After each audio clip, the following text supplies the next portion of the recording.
On my previous 2 deployments to Iraq, I never knew what EOD was coming into the Army. All I wanted to be was a ground pounder and take the fight to the enemy. And we'd go out there and run into IEDs ourselves, and we call these people called EOD. I had no idea who they are. So they come out there in their cool looking truck and all their cool gear, and they're going down disarmed bombs. You know, we're running away from them, they're going to it. And I loved it, and I wanted to be part of that. Got out of active duty and I had the opportunity with the National Guard to join EOD. I jumped right on it. Well, we're doing some training to basically hone our skills as EOD, Explosive Ordnance Disposal. They'll train up one platoon and have the other build IEDs for them, or just set up possible scenarios that you can come into contact with whenever you go into any combat area or area of deployment. We're taught to think a certain way. When you get out into the real world, as we like to call it, things don't always go the way that they would in school, in training.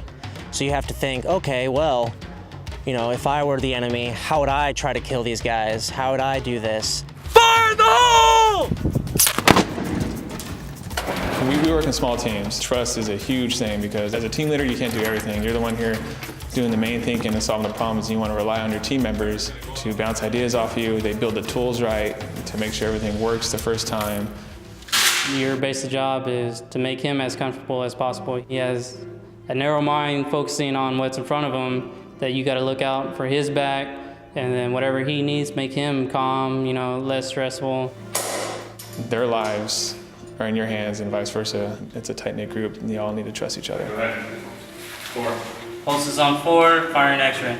The mental state is you just see the situation and the training that you got, you have to respond to it. You're not thinking about, you know, problems that you have back home or anything else. If you touch it wrong, move it wrong, or do anything, just that in the back of your mind that if I do something wrong, this piece of ordnance is just going to annihilate me.